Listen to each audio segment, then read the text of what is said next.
আসসালামু আলাইকুম সুপ্রিয় দর্শক, আজ আপনাদের বানিয়ে দেখাবো পেঁয়াজ ও ক্যাপসিকামের খুবই সহজ ও জবরদস্ত সবজি রেসিপি। রুটি বা পরোটার সাথে এটা খাবারের পর আপনার মন খুশিতে ভরে উঠবে এবং হোটেলের সবজির কথা ভুলে যাবেন। যদি রেসিপি ভালো লাগে তাহলে প্লিজ আমার চ্যানেলটিকে সাপোর্ট করার জন্য ভিডিওটিতে লাইক কমেন্ট শেয়ার করে আমার চ্যানেলটি সাবস্ক্রাইব করে দিবেন। তো ক্যাপসিকাম রেসিপির জন্য সবার প্রথমে আমি এখানে নিয়েছি বড় সাইজের একটি ক্যাপসিকাম, টুকরো করে কেটে নিয়েছি, আপনারা দেখে বুঝতে পারছেন। আর এখানে নিয়েছি একটা বড় সাইজের টমেটোটা টুকরো করে কেটে নিয়েছি। আর এখানে নিয়েছি 4টা বড় সাইজের পেঁয়াজ, পার্ট টু পার্ট খুলে নিয়েছি।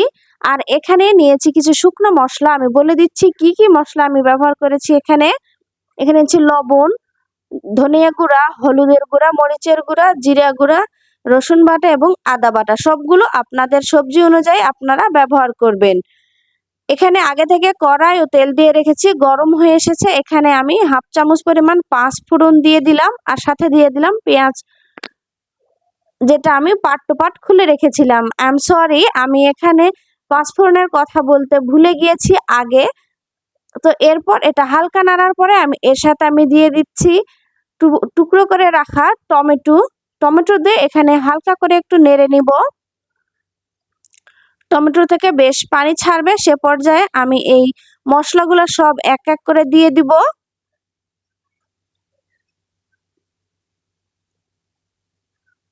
মশলাগুলো দিয়ে এটা খুব ভালোভাবে একটু নেড়ে নিব, মশলার কাঁচা গন্ধটা চলে যাওয়া পর্যন্ত।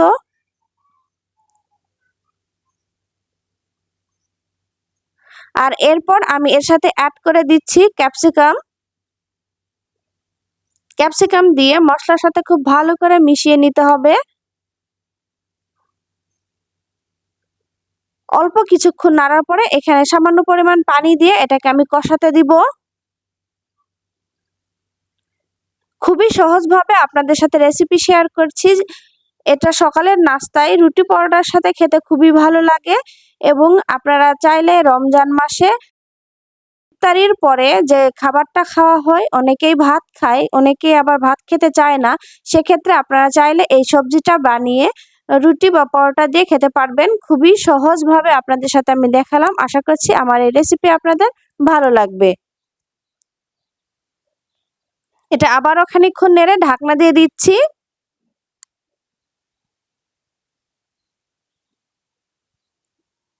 এরপর এটার ঝোল একবারে কমে গেলে এটা আবারও ঢাকনা উঠিয়ে এভাবে নেড়ে দিচ্ছি। ইতিমধ্যে আমার ক্যাপসিকামের কালারগুলো চেঞ্জ হয়ে এসেছে, কিন্তু ক্যাপসিকাম সেদ্ধ হয়নি। অনেক বেশি মশলাদার না বানিয়ে খুব অল্প উপকরণে আমি এই সবজি বানানোর চেষ্টা করেছি। খুবই মজাদার এই রেসিপি, আপনারা অবশ্যই একবার বাসায় ট্রাই করবেন, অসাধারণ লাগে খেতে। এটা খুব ভালোভাবে এভাবে কষানো হয়ে গিয়েছে। আর এখানে আমি এই পর্যায়ে ঝোল দিয়ে দিচ্ছি। ঝোলের পরিমাণটা যে খুব বেশি তা নয়, আবারও সামান্য পরিমাণ পানি দিয়ে এটাকে এবার আমরা জাল করতে দিব।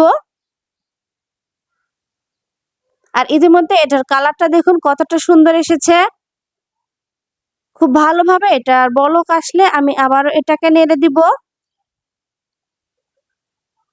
একটুখানি নেড়ে দিয়ে এটা আবারও ঢাকনা দিয়ে এটা খুব ভালোভাবে জাল করতে দিব।